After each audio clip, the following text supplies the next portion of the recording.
وعلى آله الطاهرين وأصحابه أجمعين ومن تبعهم بإحسان إلى يوم الدين.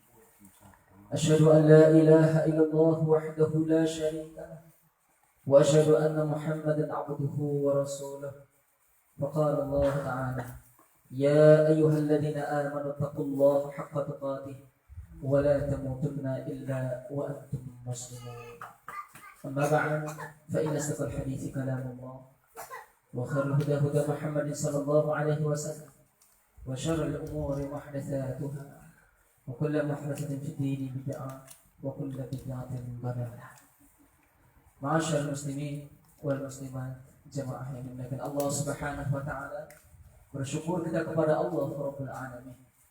Allah yang masih berikan kita nikmatnya untuk terus bermajlis ilmu, menunaikan kewajiban kita sebagai hamba yang menambahnya, untuk menuntut ilmu yang dengannya kita bisa beribadah dengan baik dan benar, sebagaimana dicontohkan Nabi kita sallallahu alaihi wasallam yang juga dijelaskan oleh para ulama kita ahli sunnah wal jamaah. Semoga majlis ini Allah penuhi dengan keberkahannya, dengan Allah pahamkan kita agamanya, Allah mampukan kita untuk bisa mengamalkan dan mendakwahkannya. Insya Allah Allah berikan keistiqomahan sampai kematian yang jemput kita dengan husnul khatimah. Amin ya rabbal alamin. Salawat serta salam kita sampaikan kepada Rasulullah. Allahumma salli ala Muhammad. Semoga terlimpahkan pula kepada para sahabat radhiyallahu anhum waradu, kepada para tabi'in, atba'ut tabi'in, dan seluruh umat Islam yang istiqamah di jalannya. Semoga dengan kita memperbanyak selawat kepada beliau, juga tentunya mengamalkan sunnah-sunnahnya, insya Allah kelak kita akan diakuinya sebagai umatnya, umat yang mendapatkan syafa'atul uzmah dan mendapatkan pula telaga di hudnya insya Allah bismillahirrahmanirrahim. Masyaallah muslimin wal muslimat rahimakumullah, di kesempatan yang mulia ini kita akan mengkaji satu kitab yang telah banyak dipuji oleh para ulama-ulama, yang ditulis oleh Syekh Mahmud Al-Misri, seorang ulama kenamaan kontemporer. Beliau hafizahullah ta'ala yang telah banyak menuliskan kitab, di antaranya Ashabur Rasul Muhammad sallallahu alaihi wasallam, tentang biografi, kisah-kisah yang agung dari para sahabat Rasul kita sallallahu alaihi wasallam, mereka radhiyallahu anhum ajma'in, yang dibukukan oleh beliau ini. Semoga kiranya kita menetik banyak hikmah faedah dengan mengkajinya, karena sungguh siapa yang membaca kisah sejarah mereka yang Allah muliakan di dunia dan di akhirat insyaallah, maka kita tentu akan termotivasi untuk benar mengamalkannya. Maka tidak berlebihan ketika kita katakan seorang yang mengkaji sirah sejarahnya sahabat, kemudian tabi'in, kemudian tabi'at tabi'in, mereka yang Rasulullah sallallahu alaihi wasallam sebut dengan qarn ataupun qarn, abad-abad masa-masa yang Rasulullah muliakan, sahabat tabi'in tabi'at tabi'in ini. Ketika kita kaji sejarah mereka, insya Allah kita sama dengan telah mengkaji Al-Quran dan Sunnah. Kenapa yang mereka amalkan? Mereka tidak keluar dari Al-Quran dan Sunnah. Karena Rasul yang menjamin khairul qurun qarni, sebaik-baik qurun, sebaik-baik masa itu adalah masaku, beliau dengan sahabat. Namun bukan hanya itu, tsummal ladzina yalunahum, kemudian orang yang datang setelah mereka, tabi'in, yang melihat sahabat belum bertemu Nabi dan meninggal dalam keadaan Islam. Tidak hanya sahabat dan tabi'in, tsummal ladzina yalunahum, kemudian Rasulullah pun mengatakan orang-orang yang datang setelah mereka, tabi'ut tabi'in, yang bertemu dengan tabi'in, belum sempat bertemu dengan sahabat apalagi Rasulullah, dan mereka meninggal dalam keadaan Islam. Khairul qurun, kata Nabi, mereka sebaik-baik orang yang berada di masa saat itu. Maka ketika kita mengkaji sejarah yang telah mereka bereskan, maka sama dengan kita telah mengkaji Al-Quran dan Sunnah. Apa yang mereka lakukan tidak keluar dari Quran dan Sunnah. Dan yang kita kaji ini bukan dongeng, bukan kisah superhero siapa. Ya. Ini kisah nyata yang dijelaskan, dituliskan oleh banyak para ulama mu'arrikhin, ulama-ulama sejarawan Islam kita dengan data yang valid, maka insya Allah sangat berkah. Mudah-mudahan ketika kita mengkajinya, Allah berikan keberkahan itu dengan kita mampu untuk kemudian mencontoh. Insya Allah, amin ya rabbal alamin. Jangan dimuliakan Allah Azza wa Jalla. Maka siapa sahabat radhiyallahu anhum itu? Mereka adalah yang tentunya bersahabat, bertemu dengan Nabi sallallahu alaihi wasallam. Para ulama mendefinisikan sahabat ini setiap siapa saja yang bertemu dengan Nabi sallallahu alaihi wasallam dan wafat dalam keadaan muslim. Ada nggak orang yang kemudian dia hidup di masa Nabi tapi belum sempat bertemu Nabi kemudian meninggal dalam keadaan Islam? Kalau ada, mereka statusnya sahabat apakah tidak? Disinilah para ulama kemudian ya ada yang mengkategorikan bukan sahabat. Ada jamaah Raja An-Najasyi itu hidup di masa Nabi Sallallahu Alaihi Wasallam. Karena kemudian beliau berada di Ethiopia, di Habasyah, di benua Afrika, tempat mahjar hijrahnya para sahabat, yang kemudian diterima oleh beliau. Bahkan beliau masuk Islam. Ketika meninggal dunia, Rasulullah SAW secara gaib. Para ulama mereka mengkategorikan beliau ini belum termasuk sahabat hanya karena tidak bertemu Nabi. Ya. Mereka bertemu dengan siapa? Sahabat. Bertemu dengan Ja'far, bertemu dengan sahabat-sahabat yang hijrah ke sana. Ada lagi Uwais Al-Qarni radhiyallahu anhu. Seorang yang namanya telah Rasulullah sebutkan. Bahkan kemudian menyarankan kepada Umar Ali untuk kemudian kalau bertemu dengan ini orang sahabat yang mulia ini, ya, seorang yang mulia ini, minta doa darinya. Karena keutamaan yang beliau memiliki berupa baktinya beliau kepada orang tua, ya, yang masyhur kisahnya tidak dengar. Akhirnya doanya senantiasa dikabulkan oleh Allah. Dan Rasulullah sarankan kepada sahabatnya ini ketika dia datang ke Makkah berhaji atau ke umrah kemudian minta doa darinya. Hanya kemudian belum bertemu Nabi.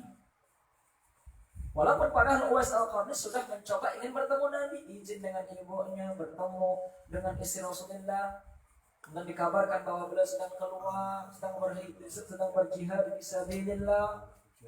Tidak sempat bertemu, maka kemudian Uwais pulang lagi ke rumah, ke kampung halamannya, belum bertemu Nabi alaihissalam, sempat bertemu dengan sahabat. Maka kemudian beliau banyak, tidak sedikit ulama yang mengkategorikan sebagai hanya tabi'in. Jadi sahabat ini orang yang pernah betul-betul bertemu langsung dengan Nabi sallallahu alaihi wasallam. Adapun kemudian dia harus wafat dengan keadaan muslim, ini syarat disebut dengan sahabat. Bukan hanya bertemu tapi nggak ketemu sahabat. Abu Jahal pun jumpa, Abu Lahab, ya, Umayyah bin Khalaf, Ubay bin Khalaf. Ya. Mereka yang kafir kepada Allah ini bertemu dengan Nabi tapi tidak beriman dengan Nabi. Jumlahnya banyak sekali. Tentu mereka yang kemudian ingkar bahkan memerangi Rasulullah SAW dan para sahabat. Bertemu bukan langsung dikatakan sahabat bertemu Nabi, ya, kemudian berada di atas agamanya Nabi Islam dan meninggal dalam keadaan muslim. Maka walaupun ada yang bertemu Nabi, tapi kemudian wafat tidak dalam keadaan Islam, walaupun sempat dia muslim bersama Nabi, maka ini pun bukan sahabat. Jangan dimakan Allah Azza wa Jalla, ini sahabat. Bahkan digelar dengan sahabat karena betul-betul bersahabat dengan Nabi SAW, tidak seakidah seagama dengan beliau, bahkan kemudian mendukung dakwah beliau, berjihad bersama, berjuang bersama Rasulullah SAW menegakkan agama di tanah itu. Ya. Dan memang para nabi, ya, Allah berikan kepada mereka teman-teman setia, termasuk yang kemudian Allah sebutkan berulang kali dalam Al-Quran yang menemani setia dengan Isa alaihissalam. Allah sebut mereka dengan Hawariyun, ya. Dan kemudian Nabi Isa mengatakan, man ansari ilallah, siapa yang ingin menolong aku untuk menegakkan agama Allah, maka berkatalah al-hawariyun nahnu ansari. Jangan dengan Allah Azza wa Jalla. Nabi pun pernah mengatakan, setiap Nabi punya hawari, dan hawariku adalah Zubair bin Awwam radhiyallahu anhu. Jangan dengan Allah Azza wa Jalla. Maka kemudian kita ingin mengkaji sahabat, ya, kita akan menyampaikan terlebih dahulu bagaimana keutamaan sahabat ini, yang nanti akan kita insya Allah sampaikan pada pertemuan-pertemuan berikutnya, ya, mulai dari sahabat al-jalil, afdhalus sahabah, sahabat yang paling mulia Abu Bakar As-Siddiq, ya, dilanjutkan 4 khalifah, ya, kemudian Asyraf al-Basyaruna bil Jannah, dan seterusnya sampai 104 sahabat insya Allah dalam kitab ini. Kita akan kaji itu insya Allah, ya, beberapa pertemuannya. Maka sebelum itu alangkah baiknya untuk kita semua menyadarkan diri, ya, meyakini bahwa sahabat ini orang-orang pilihan Allah Azza wa Jalla. Ini orang-orang pilihan yang kemudian bisa menemani, ya, ikut serta berjuang bersama Nabi Sallallahu Alaihi Wasallam. Nabi ketika berjuang menegakkan syariat Allah Azza wa Jalla tidak sendirian. Maka dengan itulah hadirnya para sahabat. Ini bukan sebuah kebetulan. Memang mereka adalah orang-orang pilihan Allah. Yang Allahu a'lamu bis-shawab. Model-model kita ini, Pak. Kalau bersama Nabi gimana, Pak? Takut-takut awak. Lah, itu belakang. Sekolah pula awak sama Abu Jahal. Maka yang mereka kemudian menjadi sahabat Nabi ini orang-orang pilihan Allah. Kita harus muliakan. Maka Allah pun benar muliakan mereka dengan Allah puji para sahabat Nabi ini dalam Al-Quran. Yang Allah puji bukan hanya Nabi kita Sallallahu Alaihi Wasallam, tapi para sahabat yang menemani dakwah beliau pun Allah Azza wa Jalla puji mereka. Maka terhinalah mereka yang menghinakan Allah, orang yang Allah puji dalam Al-Quran. Inilah sekte Syiah yang kemudian oleh MUI kita, baik di pusat Jakarta sana, yang telah mengeluarkan fatwa sesat bagi Syiah ini. Sesatnya di mana? Di antaranya adalah karena mereka menistakan, menghina, merendahkan sahabat Nabi Sallallahu Alaihi Wasallam yang telah Allah puji dalam Al-Qurannya. Tidak main-main. Maka kemudian mari sama-sama kita ketahui betapa mulianya sahabat Nabi ini. Ya, dalam banyak ayat Allah Azza wa Jalla puji sifat mereka, bahkan sampai isi hati mereka Allah katakan dalam Al-Quran. Isi hati mereka yang kita enggak tahu. Orang-orang munafik ini secara zahir kan ikut Islam, batinnya tidak mendukung Islam. Bahkan sahabat Hudzaifah al-Yaman, beliau sajalah yang Rasulullah SAW berikan kabar siapa saja orang munafik itu, maka disebut dengan sirrul Rasulillah. Orang yang mendapatkan rahasia dari Rasulullah itu Hudzaifah radhiyallahu anhu tentang siapa-siapa orang munafik saat itu. Kenapa? Secara zahir mereka bersama kaum muslimin. Nah ini para sahabat, isi hatinya pernah Allah sampaikan dalam Al-Quran, dan isi hati mereka subhanallah Allah tahu dan Allah ridhoi apa yang ada di hati mereka. Menunjukkan sahabat bukanlah orang-orang munafik. Dari akhlaknya Allah puji dalam Al-Quran, isi hati mereka pun Allah puji dalam Al-Quran, dan kemudian Allah ridhoi mereka. Dan kalau sudah bicara ridha, inilah ya predikat kemudian menjadi penentu dia mendapatkan jannah surganya Allah Azza wa Jalla.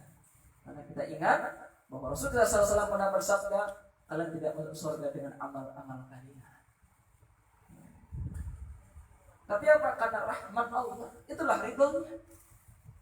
Makanya ketika Allah Subhanahu wa taala katakan dalam Al-Qur'an surah Al-Fajr, kepada mereka yang masuk surga, mereka adalah yang ya ayyatuhan nafsul mutmainnah irji'i ila rabbiki radiyatan mardiyah. Radiyah mardiyah.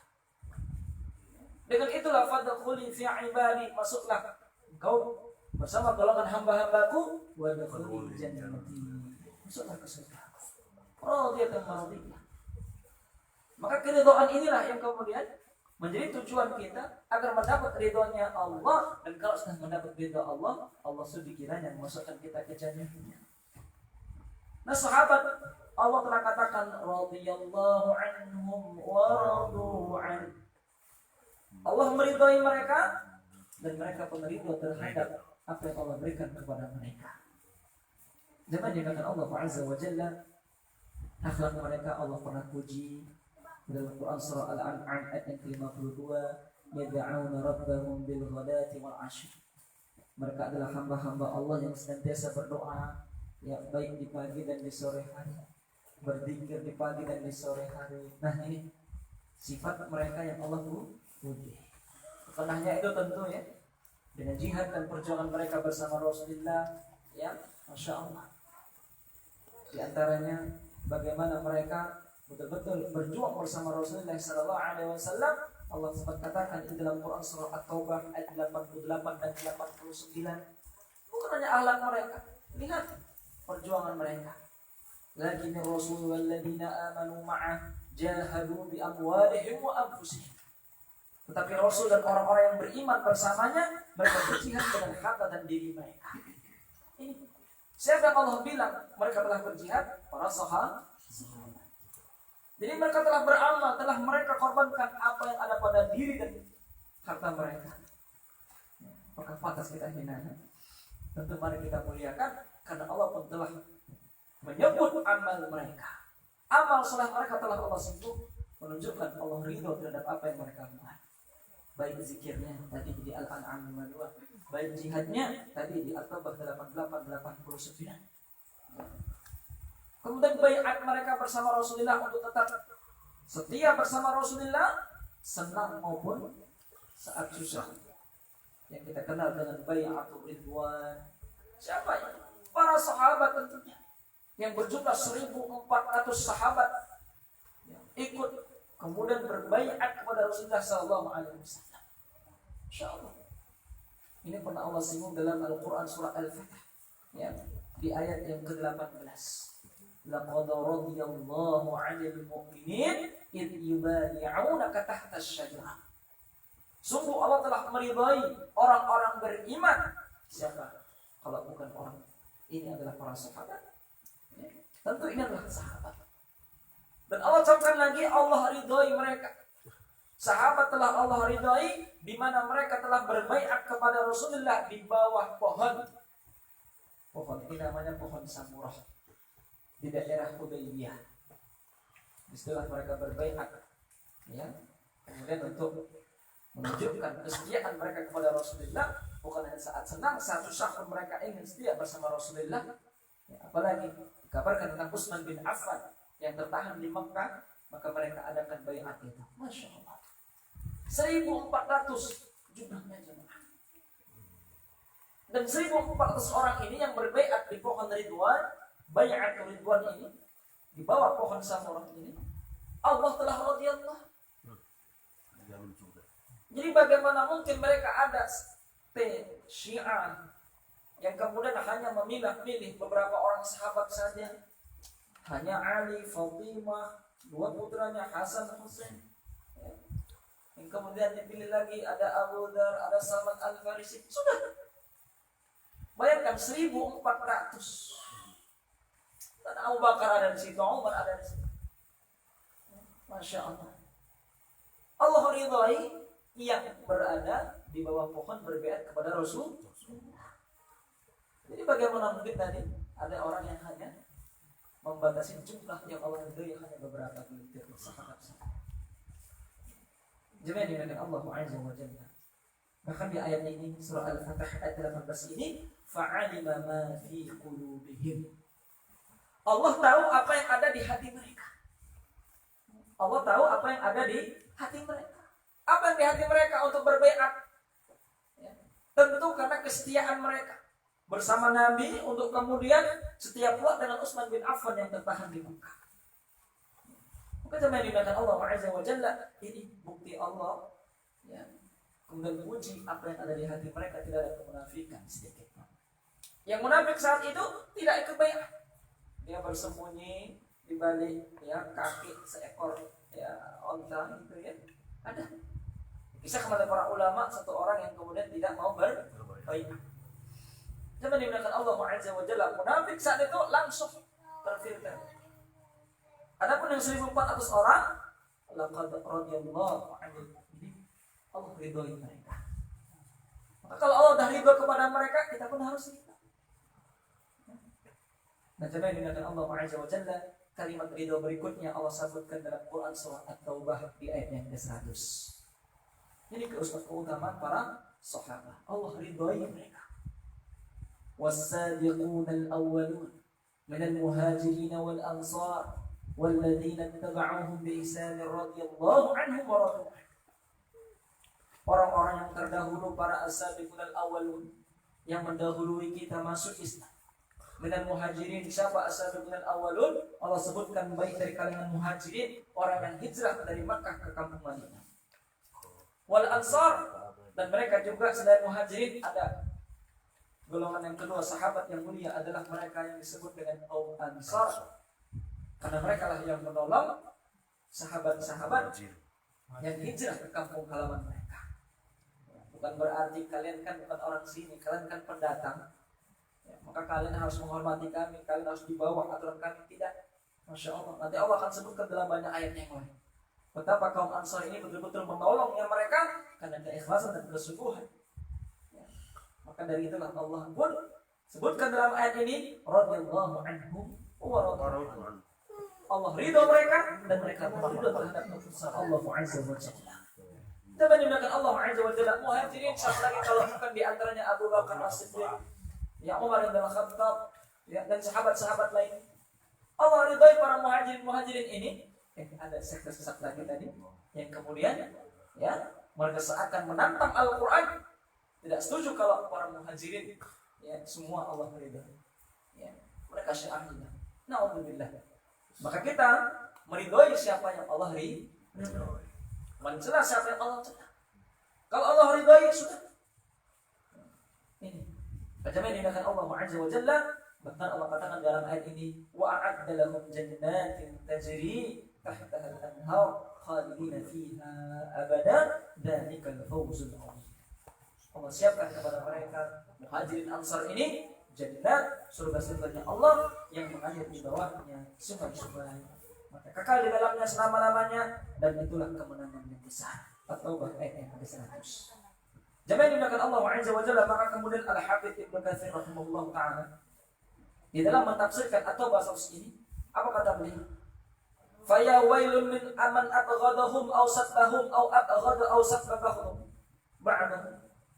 Maka celakalah bagi orang yang membenci para sahabat muhajirin ansar, aw sabbahum, celaka pula orang yang mencela mereka, aw abghada aw sabba ba'dahum, atau yang membenci dan memurkai sebagian muhajirin ansar, semuanya atau sebagian.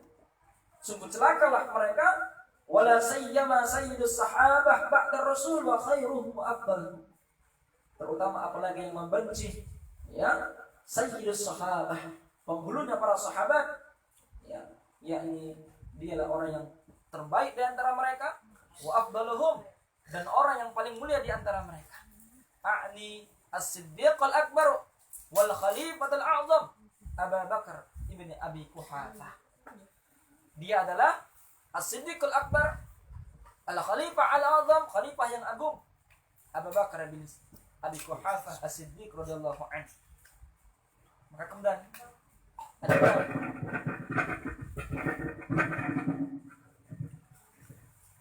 Al-Imam Al-Hafidz Ibnu Katsir rahimahullah sebutkan, fa inna ta'ifatal makhdulah min ar-Rafidah, maka sungguh kelompok yang terhinakan ini dari kalangan Rafidah. Siapa Rafidah? Syiah. Yang tafsir Ibnu Katsir ini masuk dalam tafsir Ibnu Katsir tentang Syiah Rafidah. Dan kenapa dibawa Al-Imam Ibnu Katsir? Menjelaskan ada orang yang tidak sesuai dengan At-Taubah ayat 100 ini. Fa inna ta'ifatal makhdulah min ar-Rafidah, kelompok yang hina dari kalangan Syiah Rafidah, yu'aduna afdalas sahabah, mereka memusuhi seutama-utama sahabat ini, yakni Abu Bakar. Wa yabghudunahum wa yasubunahum. Ya. Mereka kemudian mencela para sahabat, membenci mereka para sahabat. Ayyadan billahi min dzalik. Ayyadan billahi min dzalik. Kita berlindung kepada Allah dari perbuatan ini. Na'udzubillah min dzalik. Wa hadha yadullu ala anna uqulahum ma'kusah. Maka ini menunjukkan akal orang Syiah Rafidhah itu terbalik. Terbalik bagaimana? Kenapa Imam Ibnu Katsir mengatakan bahwa anna uqulahum ma'kusah? Terbaliknya di mana? Allah meridhoi mereka, mereka mengatakan Allah tidak meridhoi.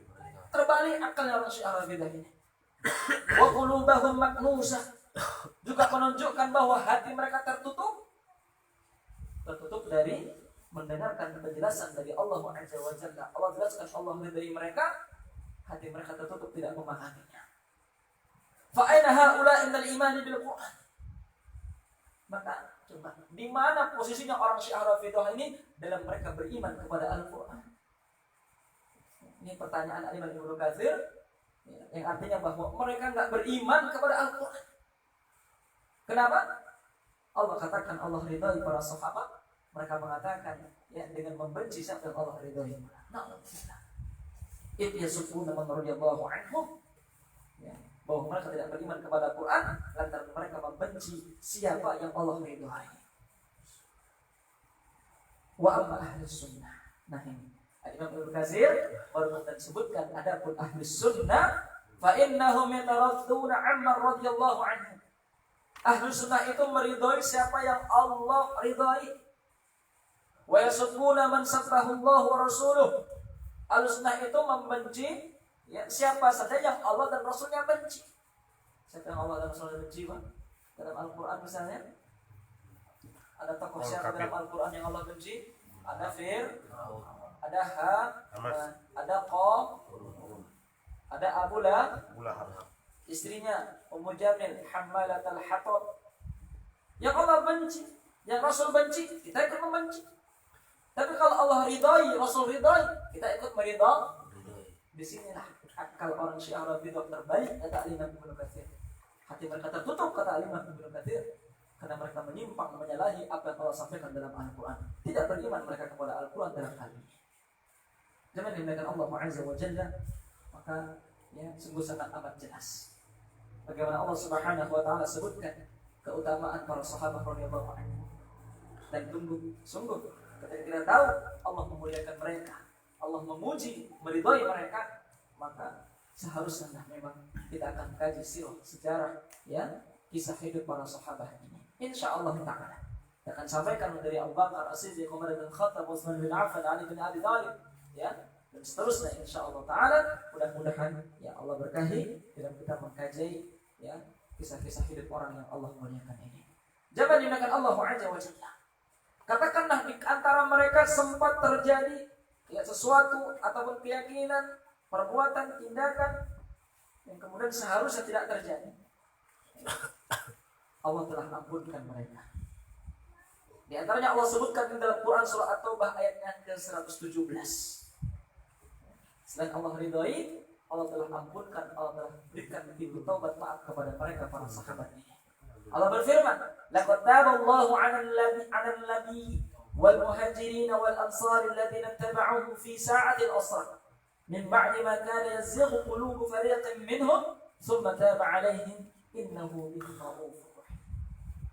Sesungguhnya Allah telah menerima taubat Nabi dan orang-orang muhajirin dan orang-orang ansar yang mengikuti Nabi dalam masa kesulitan.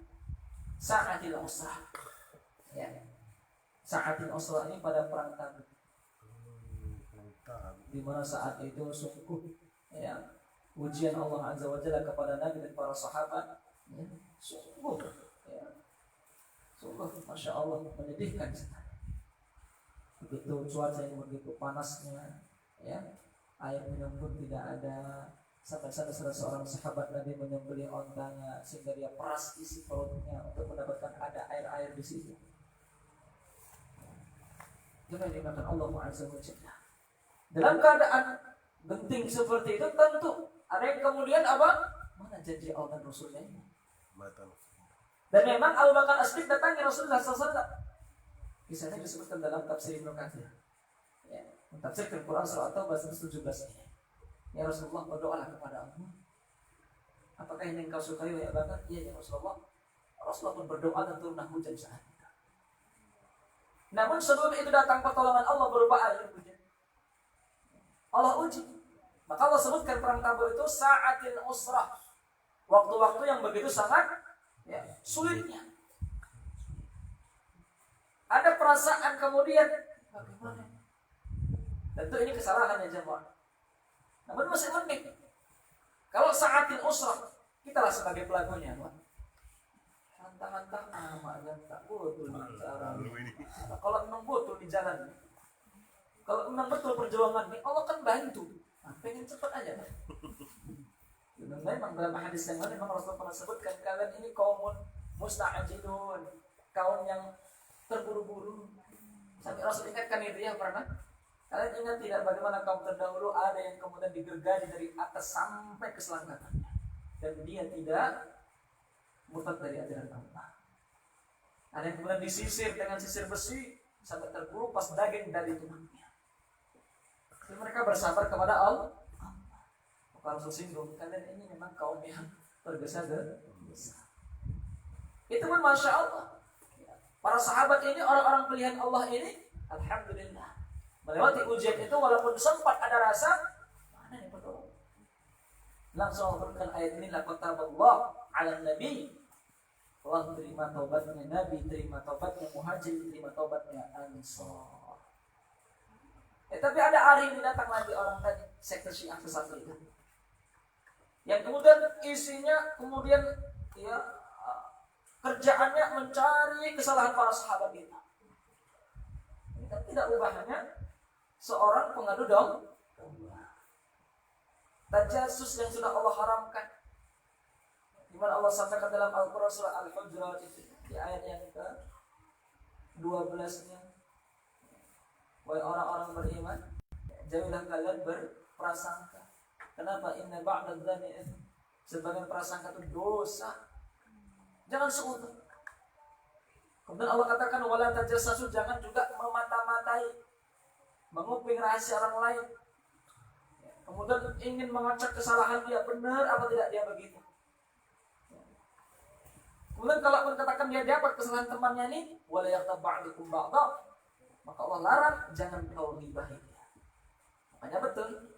3 ini berurut dalam satu ayat surah Al-Hujurat ayat yang ke-12 berawal dari su'ud. Kalau orang dah su'ud, ya, jemaah, kalau orang dah berburuk sangka itu akan mudah bertajasus, akan mudah mencari-cari kesalahan. Coba dia nggak pakai su'udun, nggak berburuk sangka, maka dia cuek bebek. Oh sebelum begini, urusan dia sama Allah. Enggak begitu dia.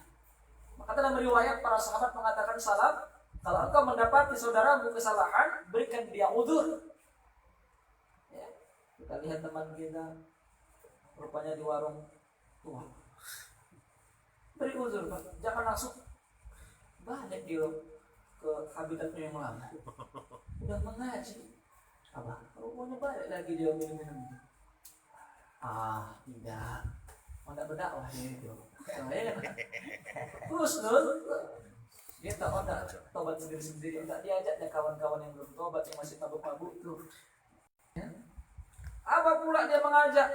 Tengok di mukanya tuh ada minuman tua, tengoklah warnanya putih. Agak keruh sedikit begitu kan? Tidak. Itu apa itu? Teh susu. Susu aja itu. Apa pula habis dia minum? Tenggen dia. Apa? Mabuk dia. Sempoyongan dia. Tidak, itu apa itu? Darah apa itu? Kurang darah segala macam. Harus dia kita berikan udzur. Tapi kalau udah suudzon, di sini lagi dapat kabar miring sedikit dari teman-temannya, dicari itu betul tidak. Kayaknya betul. Aku tengok dulu besok lah. Udah aku cek langsung ke rumahnya. Coba. Itulah tajasus. Karena berawal dari suudzon, dengan mudahnya dia tajasus yang Allah larang dalam ayat. Dan seandainya dengan hasil tajasusnya memang dia dapat teman itu berbuat kesalahan, maka dosa yang ketiga pun akan mudah dia lakukan. Apa tadi? Menghibah. Wih, kawanku rupanya betul dia begitu. Ku tengok langsung. Coba. Berawal dari suruh, maka dalam satu ayat urut Allah katakan. Maka orang-orang Syiah ini, mereka semua tidak akan kemudian indahkan apa yang Allah katakan dalam ayat ini. Allah perintahkan jangan seudon, mereka seudon sama Abu Bakar. Mereka buat riwayat palsu, Pak. Dihimpitlah Fatimah dipilih.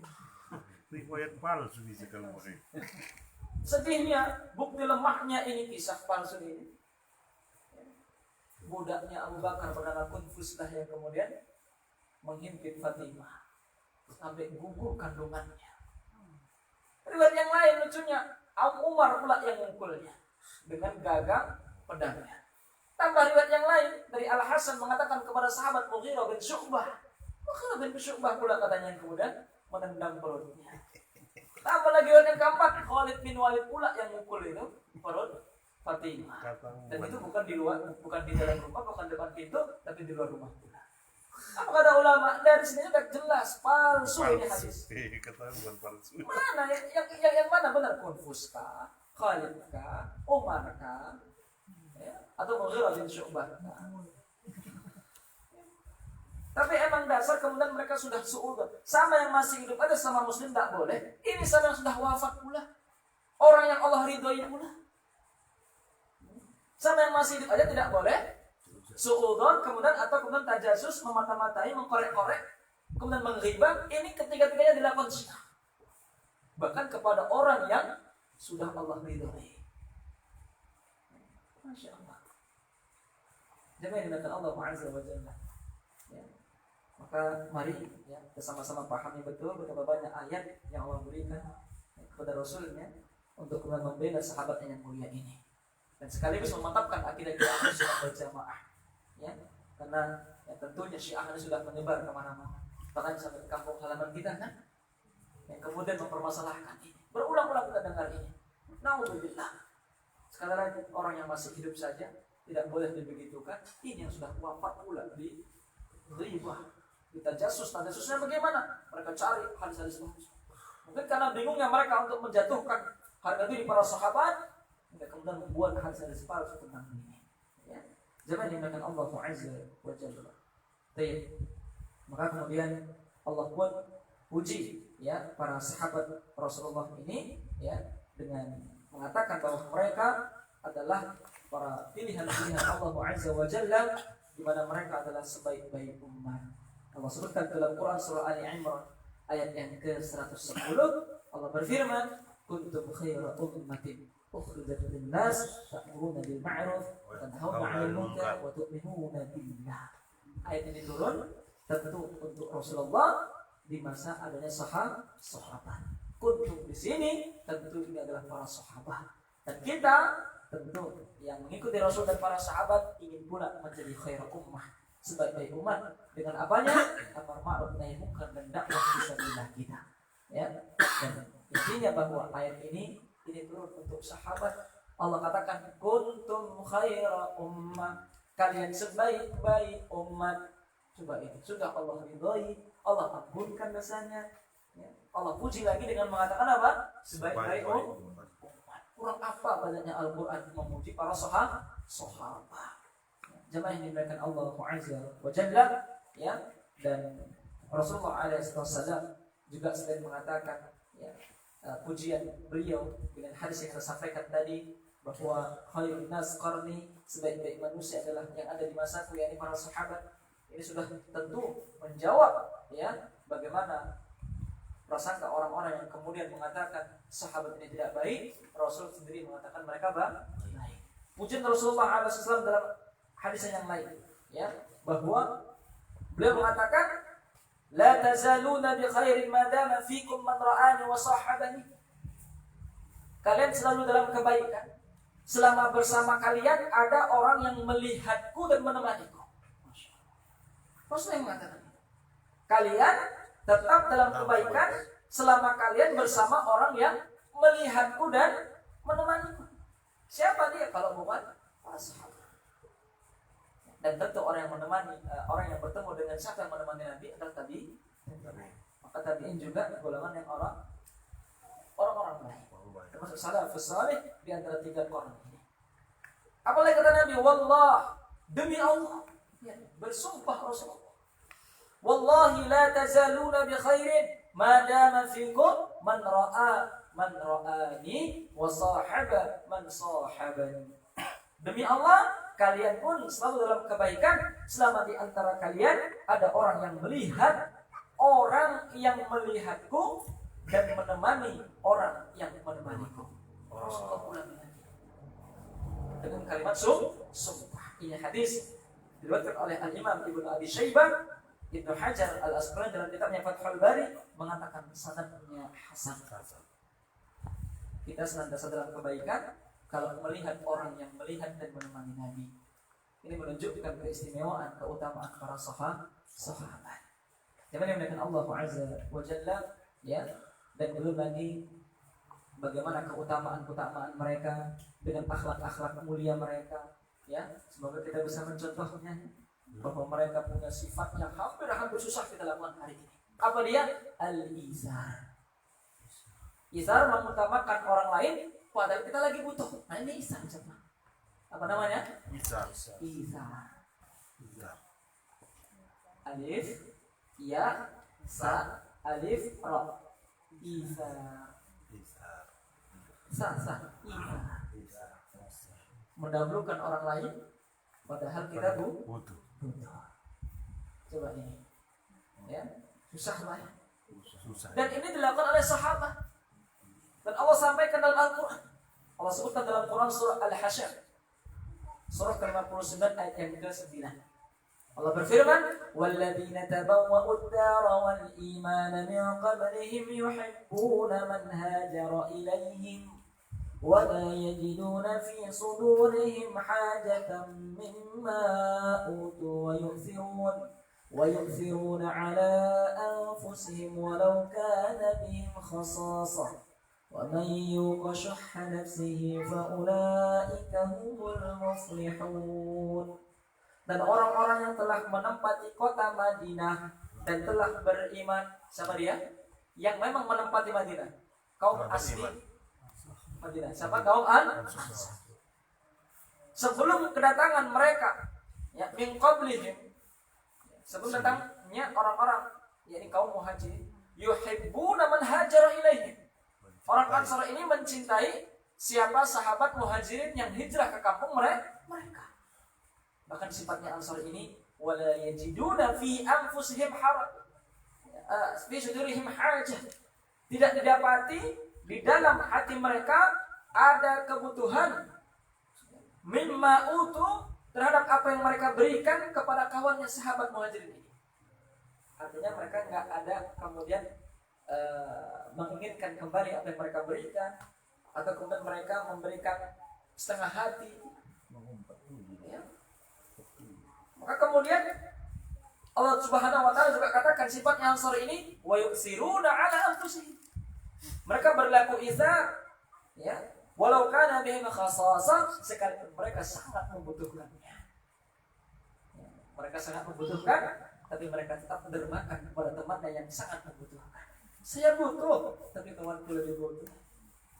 Ini izar jamaah. Bandingkan dengan hari ini, ya, itu sangat susah tidak kemudian berlaku izar. Terbalik pula, izar yang awak buat malah izar dalam hal ibadah. Sok muka paling depan masih kosong. Awak suruh pula kawan. Silakan.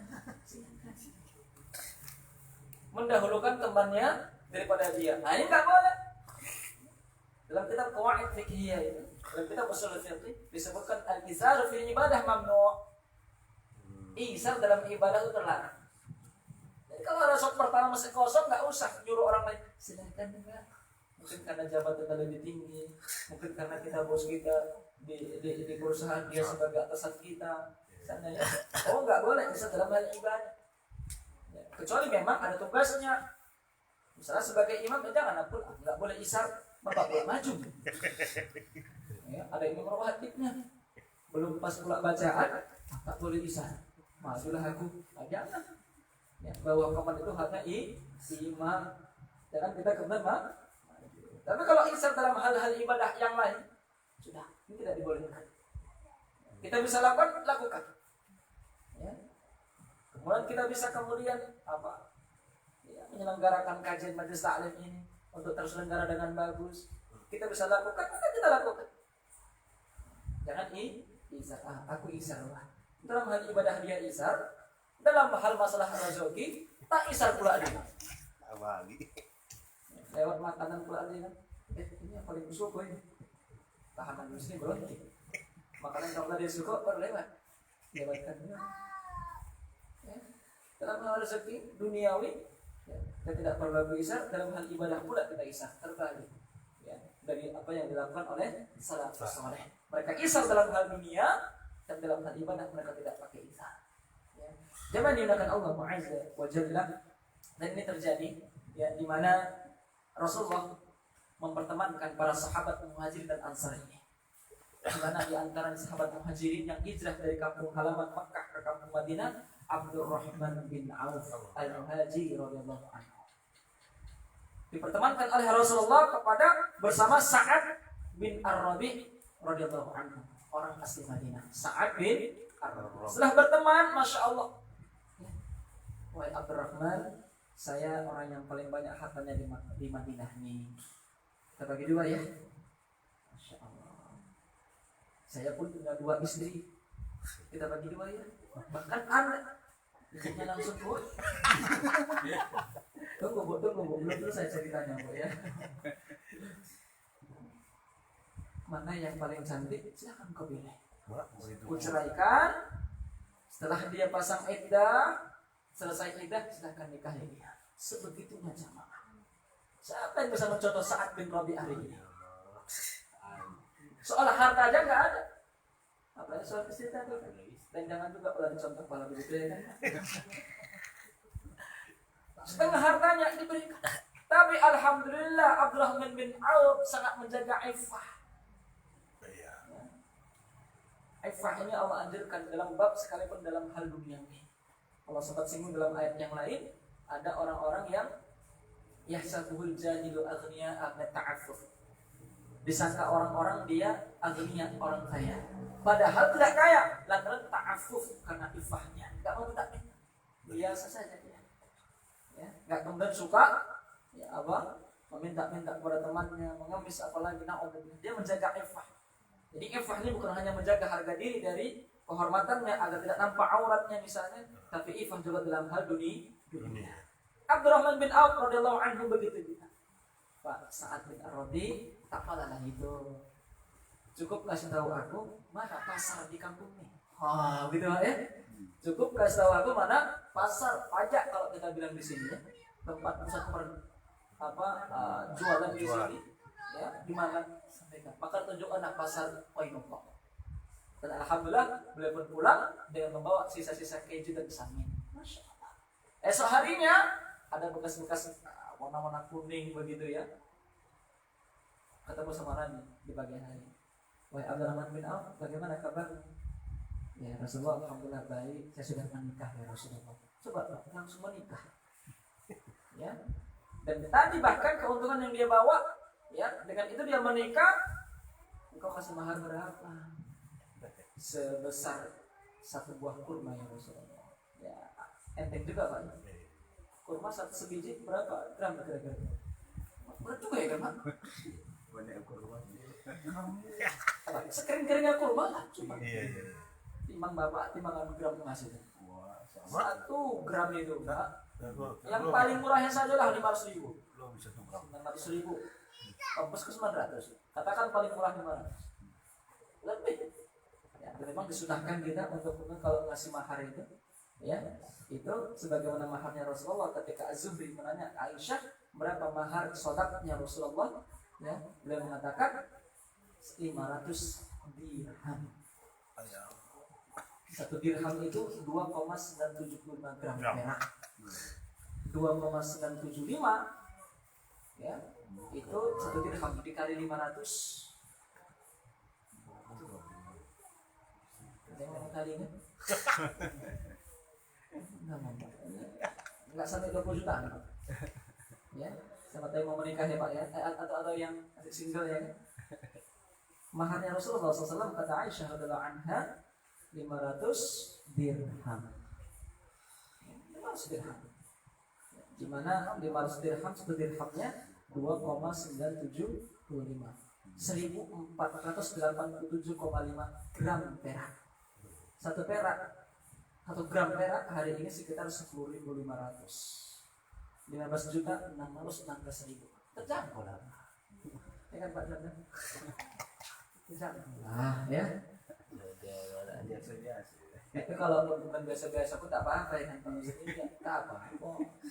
Ya siapa yang mau menikahi saya Rasulullah. Rasulullah tidak terima ditawaran si akhwat salehah. Rasulullah tidak menikahinya, sahabat yang ingin menikahinya. Sudah, kalau Anda mau menikahinya silakan berikan maharnya apa yang kau punya. Ya. Sarung itu silakan. Sarung tak boleh. Saya cari dulu di rumah. Tak ada Rasul cuma inilah. Tapi kalau Anda menjadikan mahar, apa yang kau pakai nanti? Ya pula, udah cari cincin walaupun dari hadid, dari besi. Silakan ke rumah. Pulang dia ke rumah, balik tak ada Rasul walaupun cincin dari besi. Sini banyak Pak. Banyak. Berapa kilo? Berkilo ya. Bawa dulu ya. Tak ada juga, tak ada ya Rasulullah. Udah. Kau punya hafalan Quran? Ada ya Rasulullah. Itu jadi maharnya. Dalam sebuah riwayat disebutkan, ya maharnya hanya dengan membaca 20 ayat surat Al-Baqarah. Ya, boleh. Ya. Jadi ya kalau bisa tadi kan Pak 500 dirham sekitar 15,5 juta. Ini yang paling bagus. Istahabba Syafi'iyah dalam kitab Subulus Salam syarahnya Bulughul Maram, Imam As-Sun'ani mengatakan ulama Syafi'iyah mensunnahkan, menganjurkan 500 dirham ini. Yang sunnah 500 dirham sekitar 15,6 juta. Ya, kalaupun kemudian mau lebih banyak ya silakan aja ya. Ada di daerah mana itu Panaik nama Makassar. Ya, itu luar biasa Pak ya. Ada yang sampai puluhan gram. Ya. Jangan ingatkan Allah Azza wa Jalla. Kok lari ke mahar ya? Oh, Abdurrahman bin Auf. Ya kan? Yang kemudian dia menikah dengan itu, dengan sekitar satu butir kormanya Rasulullah. Masya Allah. Ini menunjukkan bahwa giatnya Abdurrahman bin Auf tidak berselang lama. Ya, dengan ilmu yang dia miliki dalam hal bisnis, berniaga, berusaha, luar biasa.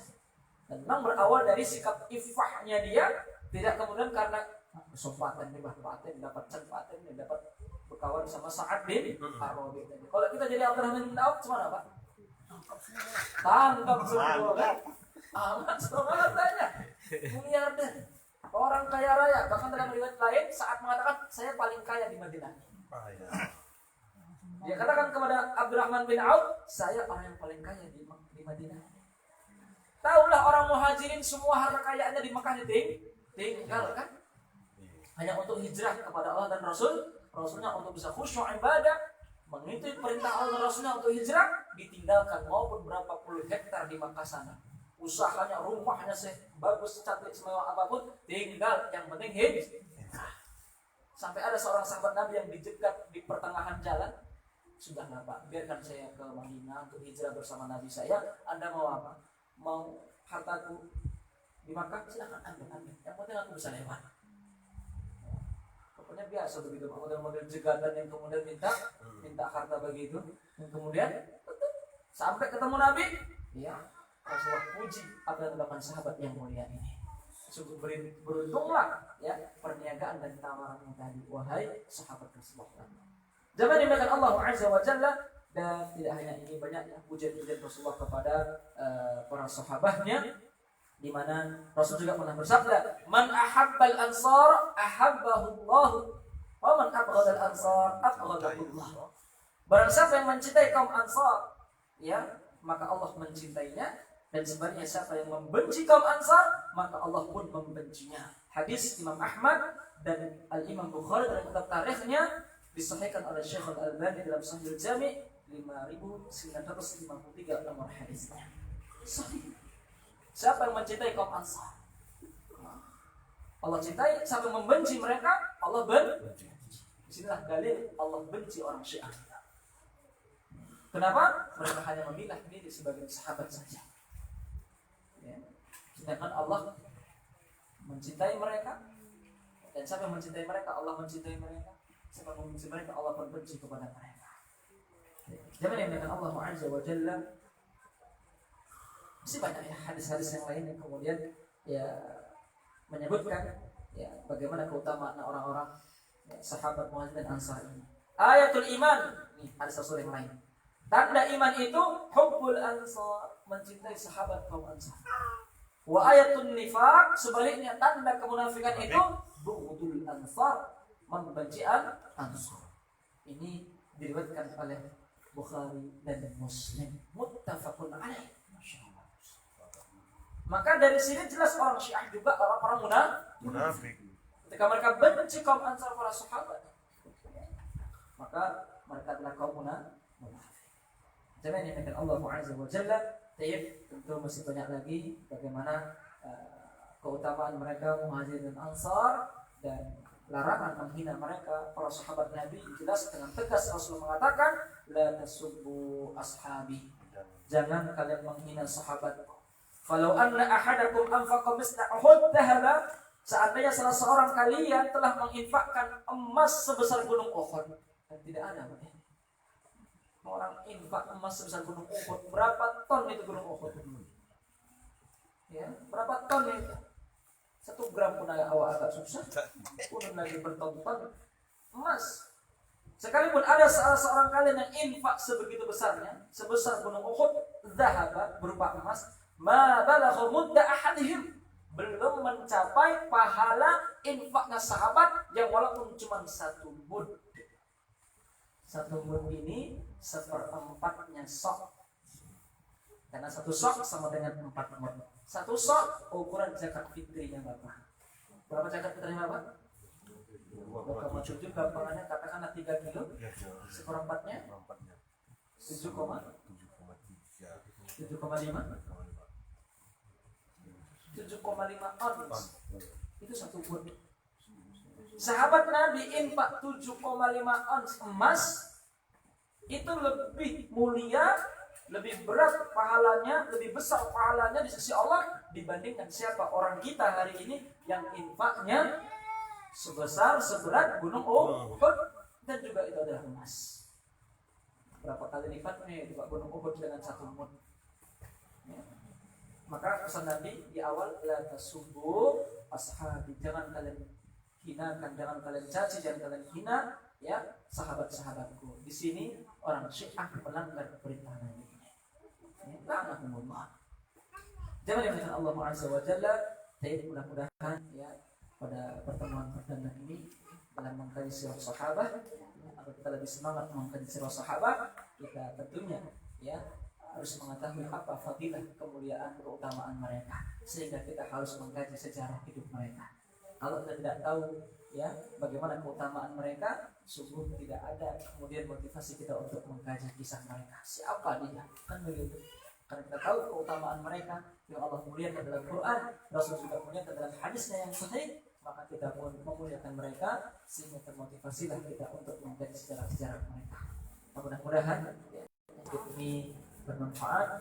Setelah kekurangan kiranya mohon dimaafkan. Jika ada seperti biasa mungkin ada diskusi ya, jika kami tahu akan kami jawab insyaallah taala ya. Baik, kami sampaikan cukup di sini. Aku lupa hadza astaghfirullahaladzim innahu huwal ghafurur rahim. Wassallallahu ala Muhammad wa ala alihi wasallam. Alhamdulillahirabbil alamin. Wassalamu alaikum warahmatullahi wabarakatuh.